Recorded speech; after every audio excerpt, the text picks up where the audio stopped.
Alors, l'intention de ce forum, c'est vraiment de faire découvrir le processus des réappropriations, parce que je trouve que c'est un processus qui est extrêmement puissant et on a la chance que Chantal a accepté d'être là parmi nous.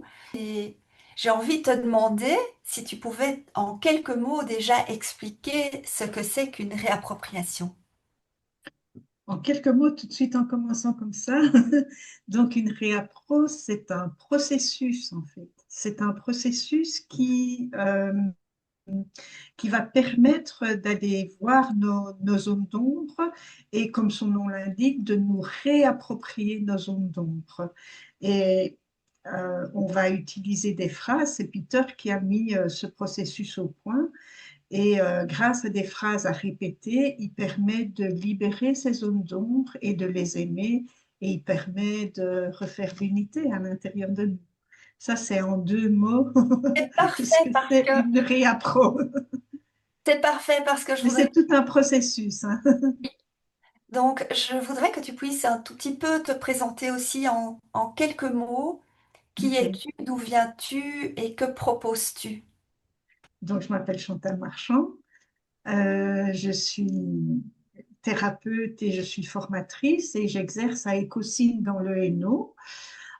J'ai un parcours un peu atypique parce qu'au départ, j'étais prof en fait. Et juste pour dire que la transmission, ça a été quelque chose et c'est toujours quelque chose qui me tient à cœur et qui est important pour moi.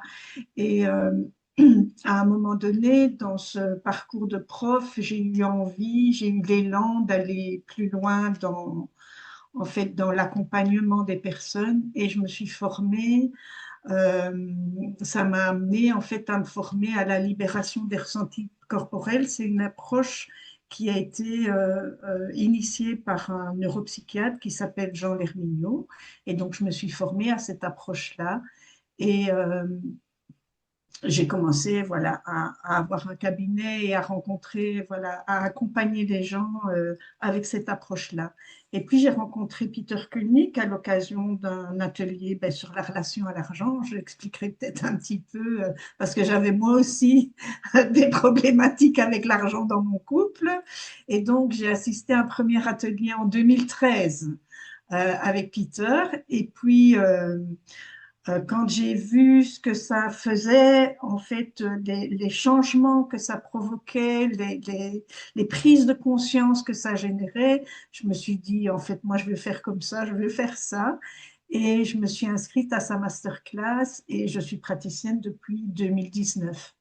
Donc, j'utilise le processus des réappropriations qu'il a développé à la fois dans mes accompagnements individuels et puis maintenant, je donne des formations pour les professionnels de l'accompagnement et ça avec Evelyne Faniel à la maison à Verviers.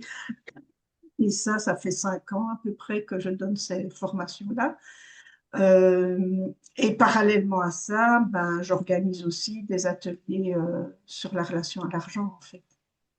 Voilà, en gros, le parcours, comment je suis arrivée à être la reine des réappros, comme tu dis. Ça, je ne crois pas du tout, mais voilà. Ça fait quand même depuis 2013 que je suis dans le champ de Peter. Très bien. Voilà. Alors, est-ce qu'on pourrait rentrer maintenant un peu plus profondément dans ce que c'est qu'une réappropriation, comment ça fonctionne, Oui. etc., etc. Avant ça, je voudrais dire que ce que je trouve de génial, en fait, pourquoi, en fait, j'ai pris ce processus parce que des méthodes thérapeutiques, il y en a plein. Et j'ai envie de dire que ce que j'aime surtout dans cet outil, c'est que il va directement au cœur de la problématique de la personne. Et c'est quelque chose qui se passe dans le corps, en fait. À un moment donné, c'est pas quelque chose de mental, c'est quelque chose, si c'est bien amené, ça vient bouger quelque chose vraiment qui se passe à l'intérieur de nous. Et ça travaille, ce processus-là, il travaille sur l'être, il travaille sur nos conditionnements, il travaille sur notre identité. Et c'est ça que j'ai vraiment apprécié dans le processus des réappros, c'est que on va directement toucher au cœur de l'être humain, au cœur de son identité. Et ça, je trouve que c'est juste magnifique. Et ça donne un accompagnement qui est bienveillant, mais en même temps qui est sans complaisance. Parce que jusque-là, moi, en tant que cliente, j'avais déjà rencontré beaucoup de thérapeutes qui étaient beaucoup dans la bienveillance, mais ça ne venait pas me toucher, ça ne venait pas travailler au cœur de qui j'étais. Et ici, avec ce processus, avec Peter, avec beaucoup, beaucoup de bienveillance et beaucoup d'humour, il est venu quand même tirer la racine et sans complaisance, en fait, avec bienveillance, mais sans complaisance. Et ma spécificité dans le chant de Peter, c'est justement que ce processus, Peter, il l'a créé, je vais dire, et il l'a axé sur notre relation à l'argent. Mais moi, je trouvais ça tellement génial comme processus que, en fait, je trouvais que on pouvait intégrer ce processus de réappropriation dans un spectre beaucoup plus large que juste le support de la relation à l'argent et que ce processus permettait de libérer des thématiques beaucoup plus grandes, en fait, liées à des conditionnements qui n'étaient pas simplement celui de l'argent. Par contre, aller travailler sa relation à l'argent avec ce processus, ça, c'est là qu'on va le plus profondément parce que l'argent reste tabou et donc ça reste un angle d'approche qui est vraiment très, très intéressant pour se réapproprier toutes les parts de nous. Et pour expliquer le processus, en fait, qui permet cette réunification, j'aime bien prendre l'image de la boule à facettes, j'en ai une. Et donc, c'est comme si, je ne sais pas si vous la Je la voyez, mais vois en pas fait, bien parce que c'est vous, un peu flou. Si tu la mets oui, devant ton visage, vous comprenez, voilà, vous comprenez voilà. le principe de la boule à facettes, hein. Et donc, ce principe-là, on peut imaginer, et c'est un présupposé, que chaque être humain est une boule à multifacettes et qu'on porte à l'intérieur de nous toutes les facettes de l'humanité. Donc nous avons à l'intérieur de nous tous les traits de caractère, tous les qualificatifs qu'on peut donner à l'humanité. Et chaque facette, et c'est un présupposé, chaque facette est neutre. En fait, il n'y en a pas une qui est bonne, il n'y en a pas une qui est mauvaise, et elles sont toutes dans ma boîte à outils de main. Seulement, en fait, ce qui se passe, c'est qu'il y a des parts de nous, il y a des facettes de nous qui, pour différentes raisons, et il y en a plein, mais beaucoup, notre éducation, nos conditionnements, le milieu dans lequel on a vécu, nos blessures, en fait, de multiples raisons, il y a des facettes qu'on a refoulées, qu'on a occultées, qu'on a été mettre dans l'inconscient. C'est ce qu'on appelle les zones d'ombre. Alors, ce n'est pas Peter Koenig qui a inventé le principe de l'ombre, hein, ça vient de Jung et de gens même bien avant lui. Et donc, ces zones d'ombre et ces angles morts, en fait, je n'y ai plus accès. J'ai plus accès à ces parts-là de moi. C'est comme si sur ma boule à facettes, il y avait des zones qui étaient noircies, qui étaient occultées. Et donc, je n'y ai plus accès. Alors, je vais donner un exemple concret. Imaginons que dans ma famille, on ne pouvait pas être égoïste. Moi, je suis issue d'une famille nombreuse, donc égoïste, la facette égoïste, le trait de caractère égoïste, ça, je ne pouvais pas être. On disait qu'égoïste, c'était vraiment pas bien et qu'on était obligé de partager. Et donc, sur ma boule à facettes d'être humain, qu'est-ce que j'ai fait? Eh bien, j'ai noirci la facette de l'égoïsme. Je ne peux pas être une égoïste. Je peux vraiment pas être une égoïste. Et donc, je rejette cette part de moi, je l'ai rejetée dans l'inconscient. Je l'ai mise sous le tapis, si vous voulez. Et elle ne peut plus s'exprimer. Et cette facette de moi, du coup, elle va être en tension, elle va être en non-liberté. Je ne peux pas être ça. Je ne peux pas être une égoïste. Qu'est-ce qui va se passer alors? eh bien, il va se passer, mais avant d'expliquer ça, je vais dire, chaque facette, en fait, elle est à double face, un peu comme une pièce de monnaie. Il y a un recto et il y a un verso. Et donc, dans les facettes, chaque facette possède une double polarité. Et donc, d'un côté, il y a l'égoïste, et puis il y a le verso de l'égoïste. Et pour chacune d'entre nous, chacun d'entre nous, ben, il y a un mot qui peut venir par rapport à ça. Hein. Ça peut être l'altruiste, ça peut être la généreuse. En fait, voilà, il y a des mots qui viennent qui sont l'opposé de l'égoïste. Et donc, ce qui se passe, c'est que si je refoule la facette égoïste, ça veut dire que c'est sa polarité qui est visible. L'égoïste est dans l'ombre et la généreuse, elle a bien envie d'être en lumière. Mais il faut bien comprendre que ce sont les deux facettes qui sont en tension. Les deux facettes sont dysfonctionnelles parce que je ne peux pas être égoïste et du coup, je suis obligée d'être généreuse. Donc, ni d'un côté, ni de l'autre, je suis libre. Je ne peux pas utiliser ces deux faces quand c'est approprié parce que je suis coincée du côté de la généreuse et je ne peux pas aller du côté de l'égoïste. Et ça fait que je ne peux pas utiliser ces traits de caractère, je ne peux pas utiliser ces qualités juste quand c'est approprié, de manière libre et de manière fluide. Et donc, les deux sont dysfonctionnels. Continuer. Tous nos freins, toutes nos croyances limitantes, tous nos blocages, ils sont le fruit de ces zones d'ombre, évidemment.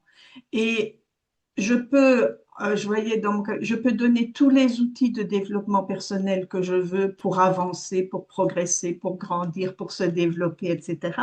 Si je ne vais pas voir, en fait, ce qui se passe dans mes zones d'ombre, alors c'est comme si j'appuyais sur l'accélérateur et le frein en même temps et ça reste bloqué. Et donc, pour moi, dans mon travail, aller libérer les zones d'ombre permet alors après ben voilà, de grandir, de se déployer dans le monde. Hein, mais c'est d'abord, il faut aller, je vais dire, aller dévoiler ces zones d'ombre et apprendre à les aimer. Ça ne veut pas dire les supprimer. Hein, et c'est ça la caractéristique du processus de réappropriation, c'est que hein, on ne va pas supprimer ce qu'on caractérise de mauvais ou de mal, on va se réapproprier ce que nous jugeons négativement pour que, pour que ça soit neutre, pour que ça soit dépolarisé. Donc, il n'y a plus une facette qui va être jugée positive, comme la généreuse, ou une facette qui va être jugée négative, comme l'égoïste. Les deux facettes sont neutres et on peut utiliser une et l'autre au moment opportun dans la bonne situation. Mhm. Oui, parce Ça, qu'en c'est la certaines première. circonstances, c'est très très bien de Très pouvoir être bien, c'est heureuse. ça. Dans d'autres circonstances, c'est très bien de pouvoir être égoïste en fait. Et C'est ça. consciemment et dans la joie. C'est ça. Ça veut dire que si je suis obligée d'être généreuse, il y a des situations dans ma vie où ce n'est pas approprié, où c'est trop, où c'était pas l'attitude, où c'était pas le comportement, où c'était pas l'attitude à avoir, c'était trop. Et il y a des moments où, effectivement, si je suis en fait trop généreuse avec les autres, je ne suis pas généreuse avec moi-même. Et Oui. donc, en fait, c'est de pouvoir justement jongler avec toutes ces... Et à un moment donné, quand c'est dépolarisé, ça veut dire que quand il n'y a plus de bien ou de mal, eh bien, ce n'est même plus un thème, c'est juste mon être qui s'exprime dans l'élan qui est là dans le moment, et il n'y a même plus à se poser la question, est-ce que c'est généreux ou est-ce que c'est égoïste, en fait. Je suis cette boule à multifacettes et il y a même plus, ça n'est plus en tension à l'intérieur de moi et je suis juste moi-même comme être humain complet et je vais avec mon élan et je suis dans, je peux exprimer l'être humain que je suis dans toutes ses facettes. Et ce qui est génial aussi, c'est qu'avec cet outil, on peut être autonome. Donc, une fois qu'on comprend comment ça marche, on peut vraiment se faire les réappropriations à soi-même. Alors oui, c'est vrai, en tout cas à un premier niveau, Oui, parce que c'est le principe de la projection. Ça veut dire que les facettes de moi que je n'ai pas, qui ne sont pas réappropriées, qui sont restées dans l'ombre, qu'est-ce qui va se passer? Je vais les projeter dans, à l'extérieur de moi. Je vais les projeter dans le monde extérieur. Et donc, ces facettes-là, elles vont se manifester à l'extérieur de moi. Et donc, les traits de caractère qui m'agacent chez quelqu'un, par exemple, on peut être sûr que c'est une réappro. Ça veut dire que si ça m'agace, chez l'autre, en fait, en miroir, l'autre me montre une facette qui n'est pas aimée à l'intérieur de moi. Et c'est ce que Peter a fait avec l'argent, en fait. Avec l'argent, il s'est dit, ben tiens, en fait, l'argent, c'est quelque chose de neutre, mais les gens projettent sur l'argent plein de choses. Ils projettent des peurs, ils projettent des désirs, ils projettent des ombres sur le support de l'argent. Et c'est intéressant de décoller, en fait, de décoller la qualité du support de la projection sur laquelle on la met. Que ça soit, je vais dire, l'argent, mais ça peut aussi être des hommes politiques, ça peut être mon conjoint, ça peut être mes enfants, ça peut être la personne qui m'agace dans le tram, ça peut être plein de choses, en fait, que je ne supporte pas ou que j'admire, parce que c'est la même chose. Hein, oui. c'est une phase positive ou une phase jugée positive ou une phase jugée négative, mais qui montre des parts de moi qui ne sont pas conscientes et que je n'ai pas, que je n'aime pas du coup, qui ne sont pas disponibles. Et donc, oui, c'est intéressant de voir que chaque fois que je vais avoir un mouvement, un jugement sur l'autre ou sur la situation, c'est une part de moi qui est à réapproprier.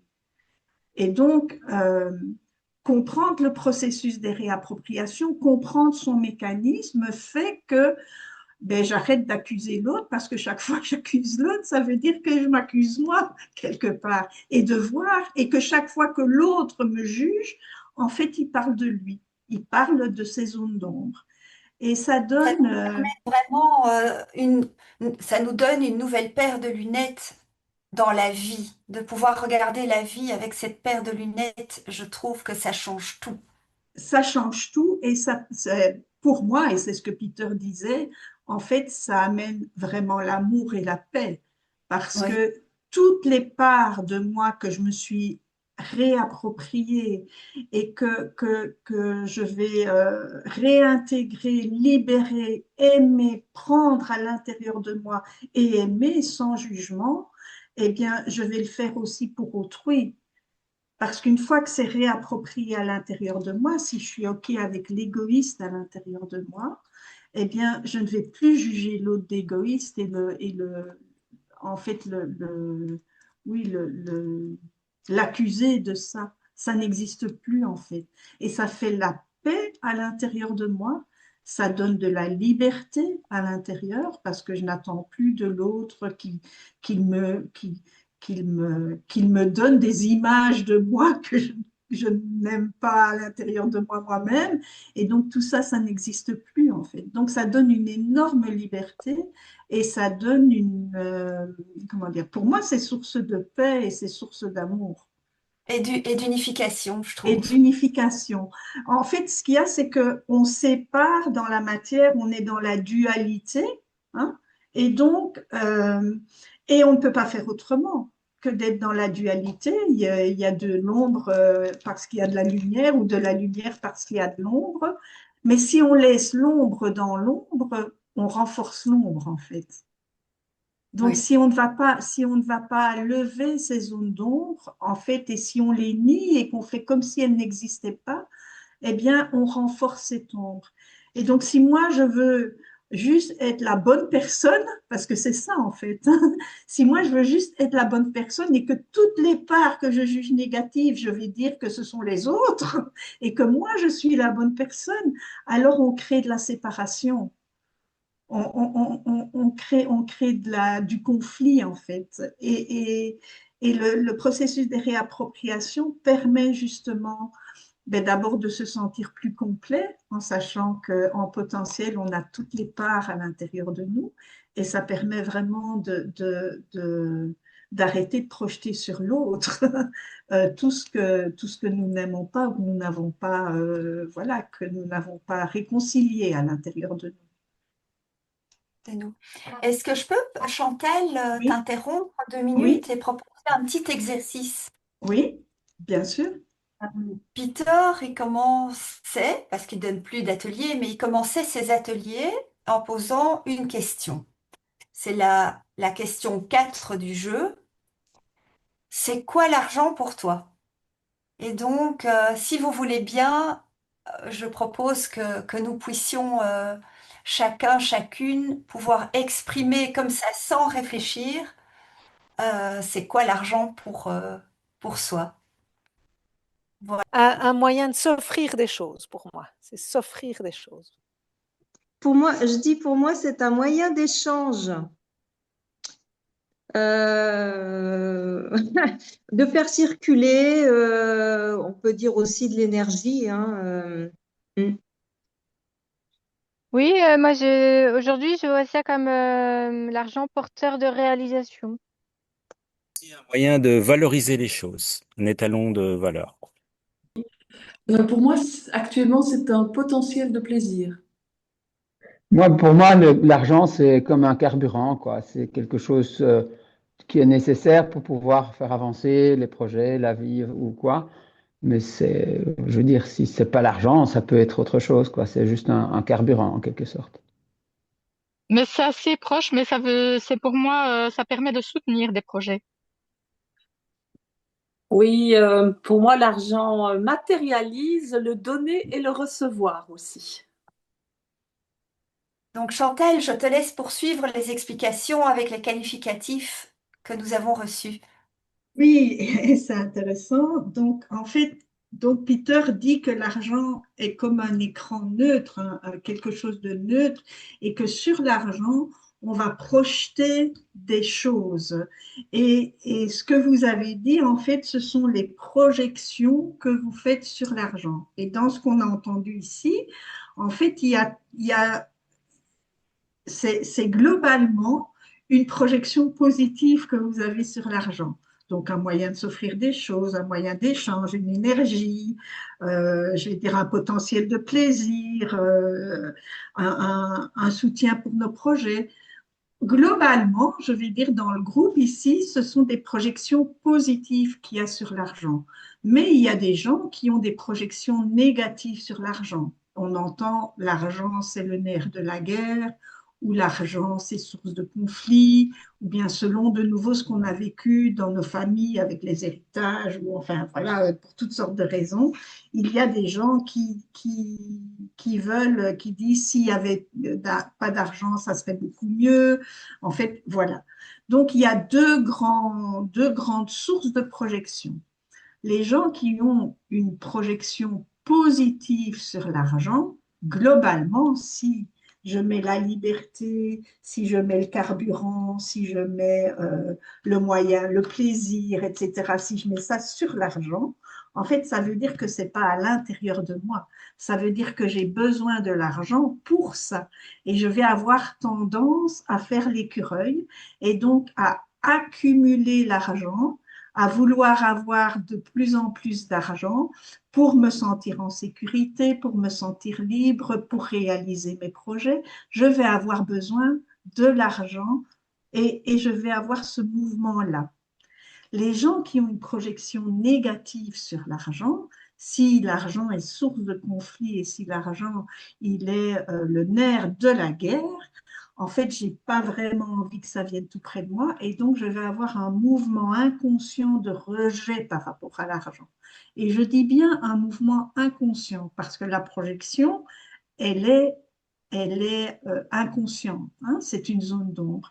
Et donc, inconsciemment, les gens qui ont une projection négative, ils vont repousser l'argent.